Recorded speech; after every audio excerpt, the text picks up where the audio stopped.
우리 말씀 다시 한번 읽겠습니다. 누가복음 2장 13절의 말씀. 같이 한번 다시 큰 목소리로 합독하여 읽겠습니다. 또 우리에게 이르시되 아무든지 나를 따라오려거든 자기를 부인하고 날마다 제 십자가를 지고 나를 따를 것이니라. 아멘. 할렐루야. 이 주일에 오신 여러분 주의 이름으로 축복합니다. 특별히 지금은 사순절 기간입니다. 사순절 기간은 우리 예수님을 묵상하고 예수님을 생각하고 예수님을 기리는 그런 시간입니다.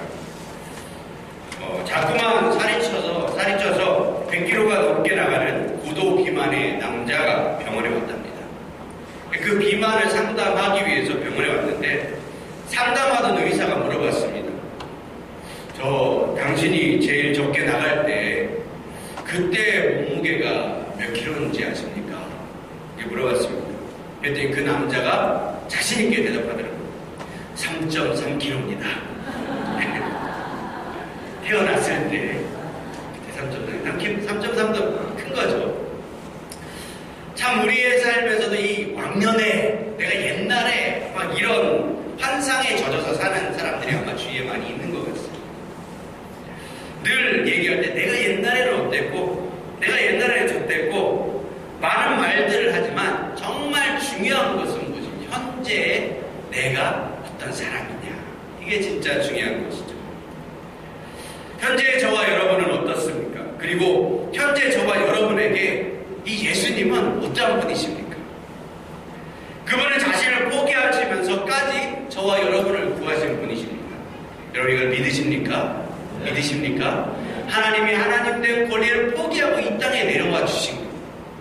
여러분 이게 은혜인 것이죠. 여러분 그 주님이 저와 여러분에게 지금 저와 여러분에게는 어떠한 분으로 생각되어지고 어떠한 분으로 다가오고 있습니까? 여러분 복음은 과거의 얘기가 아닙니다.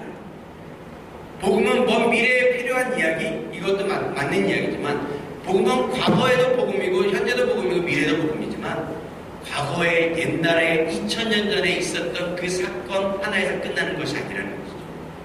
복음은 이 시대에도 필요한 말씀이 복음인 줄 믿습니다. 이 시대에도 적용되는 놀라운 능력이 복음에 있다는 거예요. 이게 현재 시대를 살아가는 저와 여러분에게도 이 복음의 능력이 나타나야 할 줄 믿습니다. 이 복음에는 능력이 있는데 오늘 말씀은 이 복음이 어떠한 능력을 가지고 있는지를 보여요. 진정한 복음을 만난 자들은 그 복음이 그들의 삶을 변화시킵니다. 그 복음, 예수 그리스도를 만난 자들은 예수를 쫓는 삶으로 그의 삶이 변화되기 시작합니다. 예수를 만난 사람들, 예수님을 인카운트한 사람들은 그들의 인생이 변합니다.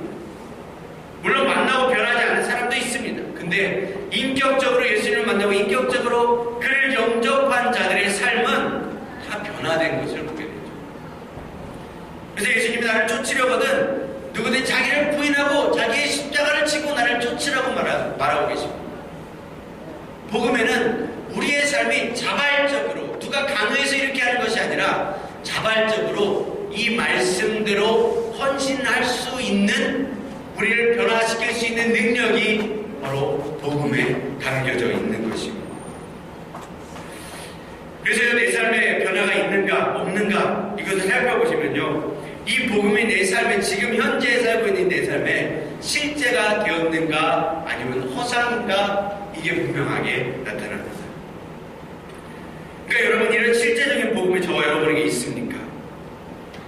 복음을 실제인지 아닌가 살펴보면 내 삶에 변화가 있는가 없는가를 살펴보죠. 삶의 변화가 있으면 그 복음은 진짜입니다. 근데 예수 믿고 변화되었다 그러면 그 복음의 능력이 있는 것이고, 예수님 믿고서도 정말 변화가 안 된다 그러면요 그 복음은 능력 없는 복음인 것입니다. 물론 복음은 예수님입니다. 예수님이 능력이 없다는 이야기가 아닙니다.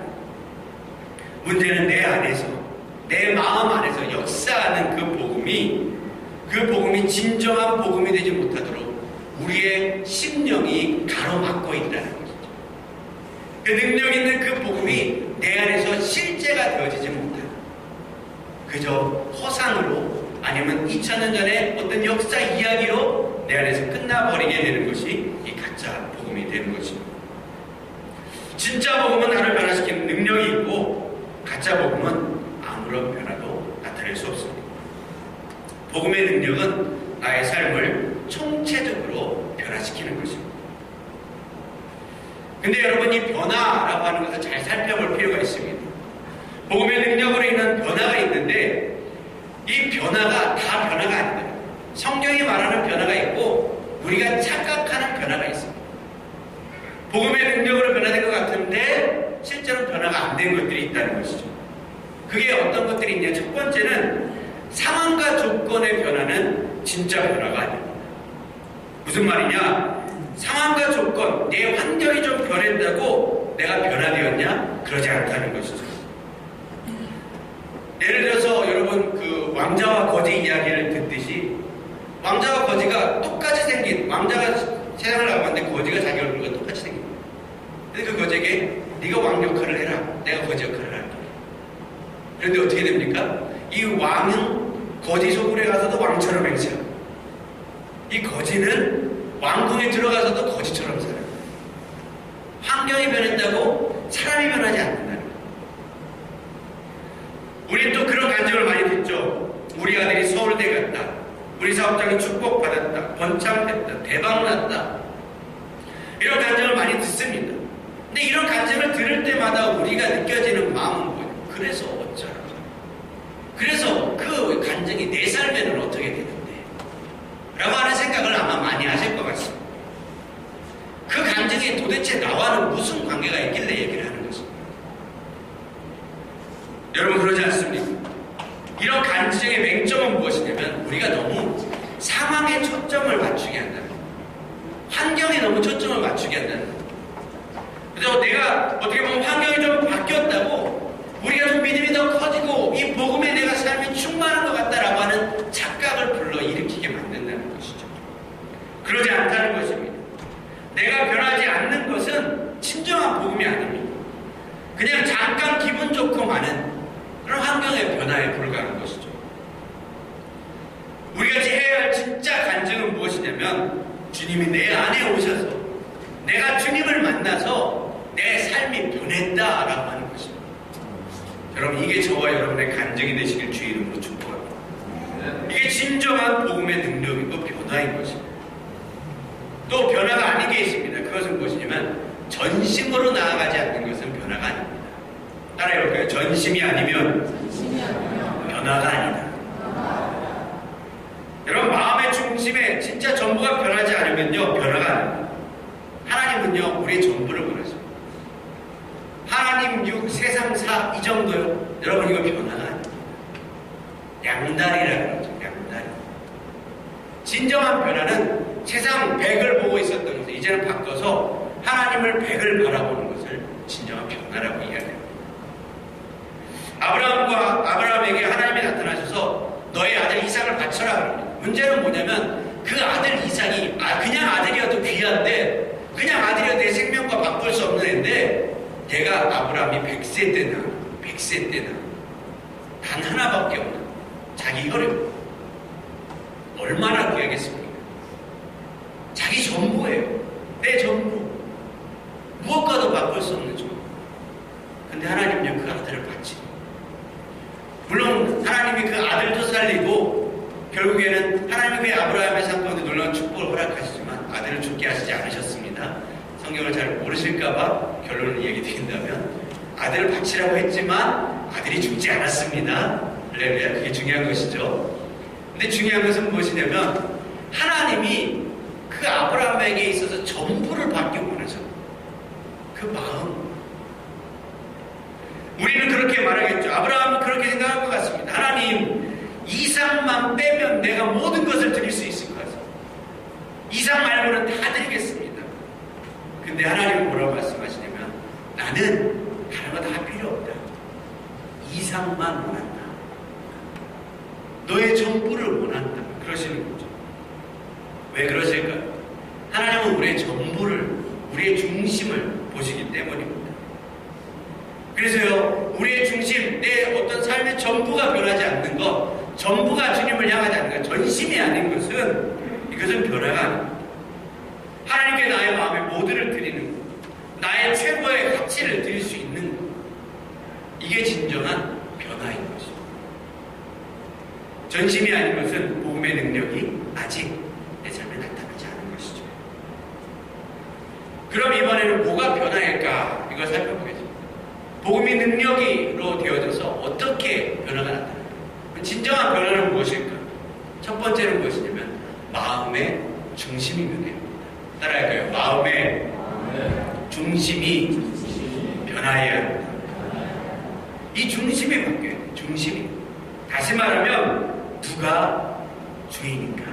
이것은 한번 따라할까요? 누가 주인인가? 누가 주체냐? 이런 말이죠. 내가 내 삶의 주인이냐? 내 삶의 주인이 누구냐? 나냐? 주님, 예수님이냐? 내 삶의 주체가 누구냐라고 하는 질문이죠. 예수님 당신을 쫓는 자들은 자기를 부인하고 날마다 자기 십자가를 지고 자신을 쫓으라고 당부하십니다. 이 말씀에 의하면 우리 삶의 주인은 누가 되어야 되냐면 예수님이 되어야 합니다. 그래야 예수님을 쫓는 것이죠. 내가 예수님보다 앞서가서 내 삶의 주체가 되면 나는 예수님을 쫓는다고 말할 수가 없어요. 쫓는다고 하는 말은 앞서 걸어가는 그 길을 내가 따라가는 것입니다. 그 주체가 누구입니까? 나입니까? 예수님입니까? 예수님이 되셔야 하는 것이겠죠.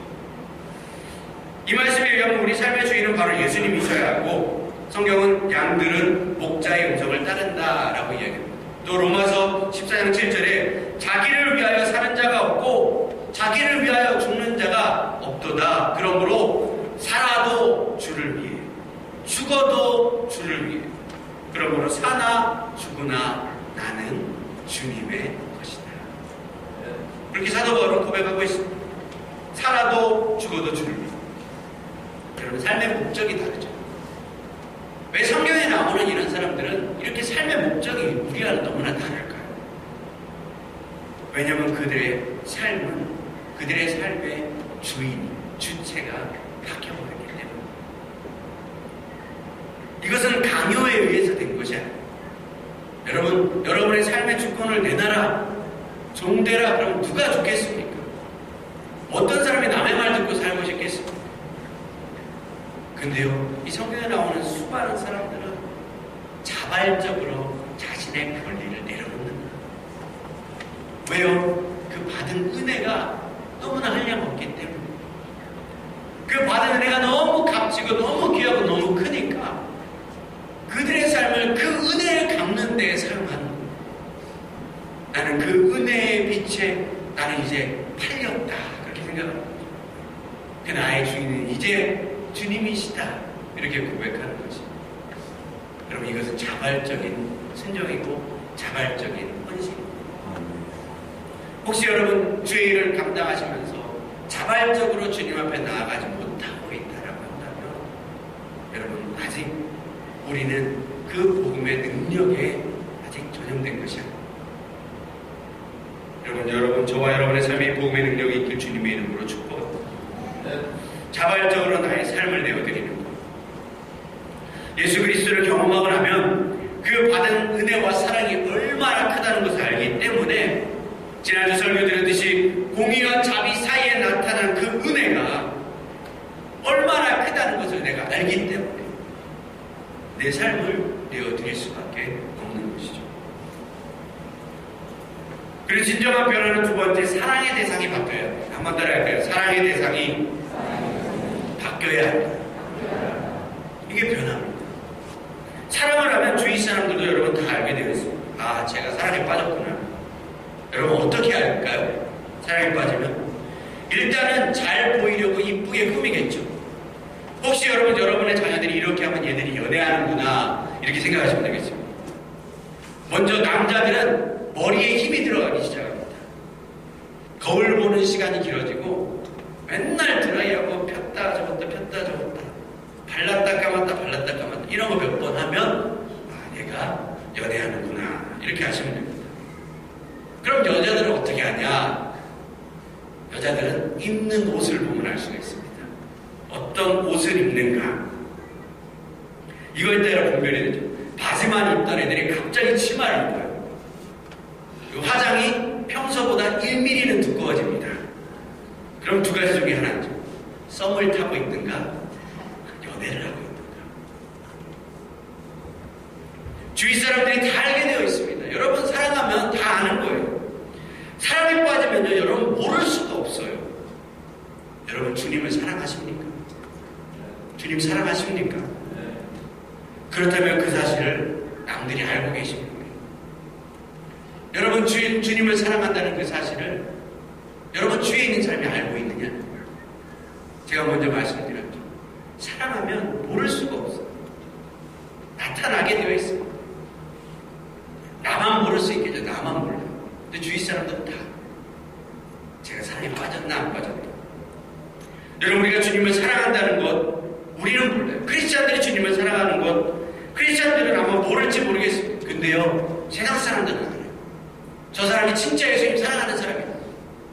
저 사람은 예수님을 사랑하는 마음이 없구나. 무늬만 크리스찬이구나. 이거요, 세상 사람은 다 보면 알 수 있습니다.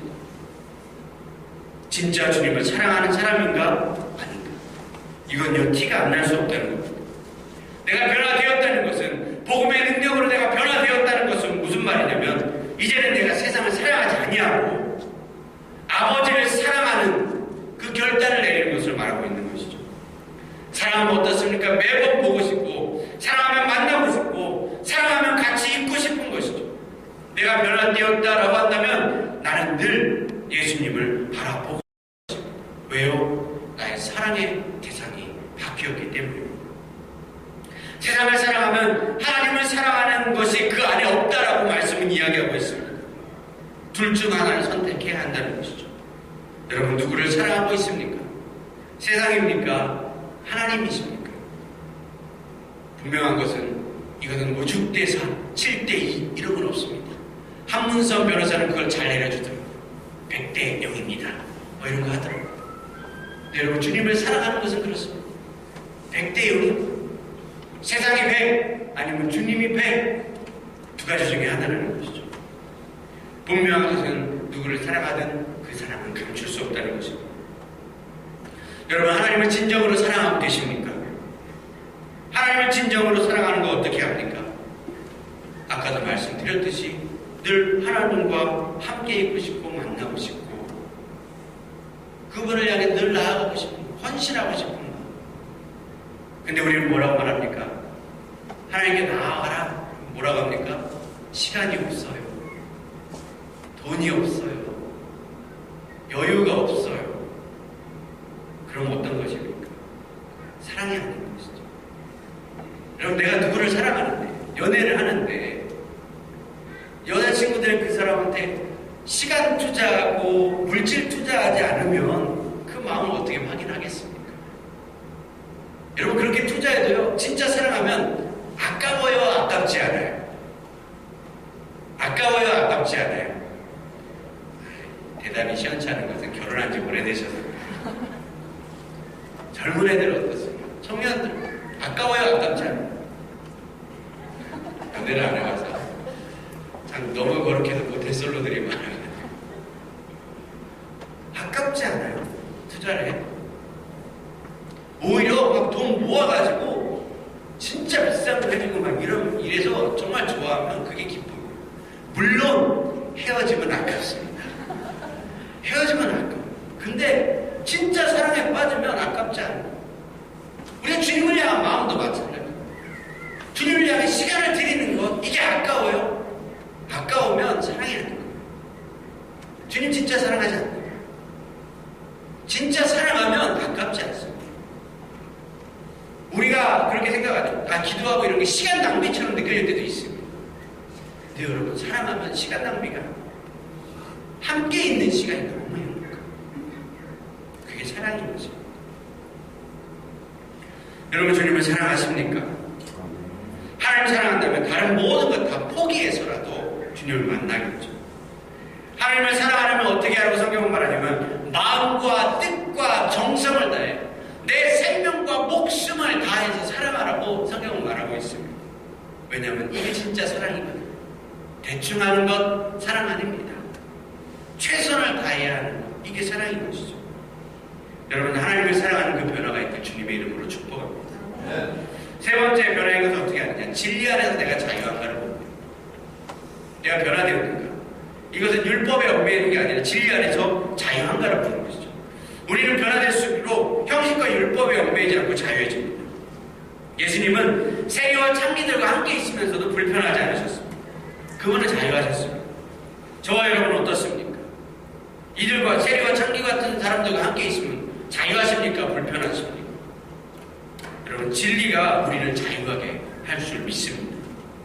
여러분, 우리가 맨날 통돌이 세탁기 있죠. 통이 이렇게 돌아가는 통돌이 세탁기를 쓰다가 처음 드럼 세탁기 이렇게 돌아가는 거, 이렇게 드럼 세탁기를 샀다고 생각해 보십시오. 그러면 이제 어떻습니까? 사용하기 쉬울까요? 어려울까요? 어렵죠. 사용하기 어렵죠. 처음에 딱 기계를 가져왔을 때. 그럼 어떻게 해야 합니까? 사용 설명서를 봐야 할 것입니다. 이 기계를 어떻게 해야 잘 쓸 수 있을까? 설명서를 봐야죠. 그래야 더 잘 사용하지 않겠습니까? 그러면 여러분, 제가 질문하겠습니다. 이 설명서를 볼 때, 이 설명서를 보면서 이 세탁기를 사용할 때 우리는 그 설명서에 얽매일까요? 아니면 자유하게 될까요? 생각해 보십시오. 설명서를 잘 봐요. 설명서 잘 공부해요. 그리고 세탁기를 쓰면 세탁기 사용하는 게 편할까요? 아니면 어려울까요? 편해지죠. 어떻게 쓰는지 아니까. 여러분, 그럼 우리의 인생에 있어서 이런 설명서, 매뉴얼은 무엇일까요? 우리의 인생에 있어서 매뉴얼. 그건 하나님의 말씀인 줄 믿습니다. 그래서 여러분, 우리가 그렇게 생각하죠. 왜 이렇게 성경은 해라 하지 마라, 해라 하지 마라, 이게 많은가? 근데요, 우리가 이 말씀대로 순종하고 말씀을 공부하고 말씀을 배워나가고 말씀대로 살아가기 시작하면 우리의 인생이 얽매일까요? 아니면 자유하게 될까요? 우리 인생이 자유하게. 왜요? 하나님이 우리를 만드신 목적, 그 사용 설명서대로 우리가 살아가기 때문에 그렇습니다. 여러분, 이 진리 안에 자유케 되는 역사가 있길 주님의 이름으로 축복합니다. 진리는 우리를 자유하게 하는 것입니다. 그리고 진정한 변화, 진정한 복음의 능력은 우리를 진리 가운데서 자유케 하는 능력이 있다는 것입니다. 여러분, 복음은 능력이 있는 줄 믿습니다. D.L. 무디는 시카고 대화제 때 교회가 홀랑 다 타버렸습니다. 그런데 그때 그가 전 재산을 다 잃어버린 그가 그렇게 고백합니다. 나는 아무것도 잃어버린 것이 없다. 왜냐하면 주님이 나의 전부이기 때문이다. 하박국 선지자는 그렇게 고백합니다. 무화과도 없고 포도도 없고, 김홍룡 감독이 그렇게 말하죠. 동료리도 없고 종국이도 없고 다 없어요. 포도주도 없고 외양간에 소도 없고 양도 없어도 뭐라고 고백하냐면 나는 여호와로 인하여 즐거워. 나에게 구원 주신 그 하나님으로 인하여서 나는 기뻐할 것이다. 여러분, 몇 년 전 기독교계를 충격에 빠뜨린 영상이 있었습니다. 팔복 영상이라고 하는 맨발의 전도자 최춘선 할아버지. 수십 년 동안 맨발로 복음을 전하시고, 최춘선 그 할아버지는 이 김포공항에서 큰 길로 들어가는 그 길에서 인천 국도까지 모두 그의 땅일 정도로 굉장히 부유한 가정이었습니다. 하루에 2차례 옷을 갈아입고 수경차도 몇 대가 있어. 이 광복 그때 시대 분인데, 하여튼 그러신 분이에요. 굉장히 부자였습니다. 일본 도쿄에서도 유학했고 5개 국어도 할 수 있는 굉장한 수재이고, 김구 선생님과 함께 독립운동하다가 광복 후에 같이 들어오셨더라고요. 대단한 사람입니다. 그런데 그가 주님을 만나고 그렇게 거짓골로 다니면서 맨발로 복음을 전파하고, 가진 모든 재산 다 팔아서 가난한 자들에게 나눠주고, 자기 맨발로 다니면서 맨날 유리조각 그 발바닥에 밟혀서 핀셋으로 그 유리조각 뽑아내면서 그렇게 복음을 전파하고, 그 영상을 제작한 그 감독이 그에게 물어보고, 할아버지 왜 이렇게 다니세요? 이렇게 다니면 힘들지 않아요? 이 질문에 이 최춘선 할아버지가 했던 대답이 걸자예요. 예수가 나의 힘. 다른 말 안 하더라고요. 예수가 나의 힘이요. 예수가 나의 능력이고 예수가 나의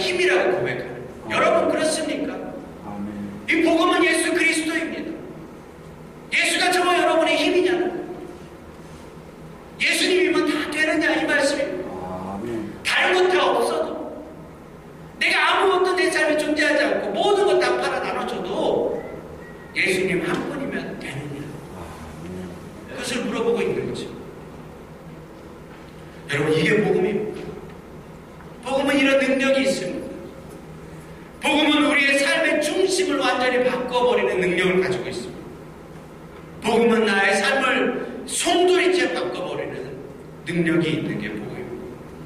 나아가서 나의 삶을 바꿀 수 있는 이 복음은 내 이웃도 변화시킬 능력이 있는 줄 믿습니다. 말씀을 믿습니다. 오늘 여러분, 이 오늘의 말씀은 예수님을 따르려면 첫 번째 자기를 부인하고, 두 번째 자기 십자가를 지고, 세 번째 그리고 나서 쫓으라고 말씀하십니다. 여러분, 어떻게 이렇게 할 수 있어요? 이런 말씀은 너무 부담됩니다. 어떻게 이렇게 할 수 있을까? 우리가 이렇게 할 수 있는 이유는 무엇일까요? 그게 바로 복음이 가진 능력입니다. 예수 이름 그 힘이, 예수의 그 권세가 우리를 이렇게 만들어 가시는 거죠. 이 복음을 만난 사람들은 그의 삶 전체가 예수 그리스도로 말미암아 구원받은 그 기쁨과 감격이 넘쳐나기 때문에 기꺼이 자신의 삶을 들여서 나를 따라오너라, follow me 라고 했을 때 기꺼이 모든 것을 버리고 주님을 쫓을 수 있었습니다. 여러분, 복음은 능력이 있습니다.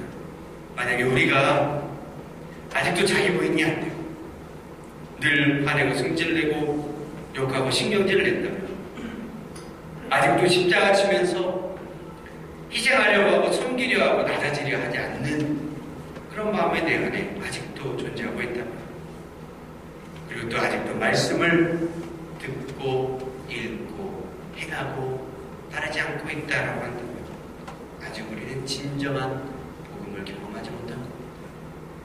여러분, 기대해 보십시오. 복음은 능력이 있습니다.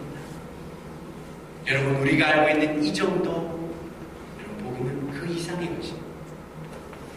아직도 여러분이 경험할 복음의 능력이 남아 있습니다. 여러분, 이게 소망이 되지 않습니까? 할렐루야? 할렐루야? 여러분, 이 복음의 능력 가운데 저와 여러분이 나아가시길 주님의 이름으로 축복합니다. 내가 믿는 복음이 능력 없는 복음이라면, 아직 복음의 능력, 그 복음의 능력이 없으면, 생명이 없으면 그 복음은 휴지 조각에 불과한 거죠. 여러분, 복음은 능력이 있습니다. 나를 변화시키는 그 능력의 복음, 이 복음이 예수 그리스도인 줄 믿습니다. 이 사순절 예수님을 확실하게 만들고 그분을 사랑하고 그분께 나의 삶의 모든 주권을 내어드릴 수 있는 이 사순절 기간 동안 깊은 사랑에 빠질 수 있는 그 능력의 복음을 만나는 시간 되어주시길 주님의 이름으로 축복합니다. 이 시간 우리가 주님 앞에 찾아가며 고백하셨다. 주님, 우리 가운데 물어보실 것입니다. 나를 사랑함으로, 나를 사랑함으로 나의 십자가를 질 수 있겠느냐? 여러분, 어떻게 고백하시겠습니까? 저와 여러분 찬양의 가사 가운데 주님 앞에 고백하며 나아가길 주의 이름으로 축복합니다. 십자가를 질 수 있나?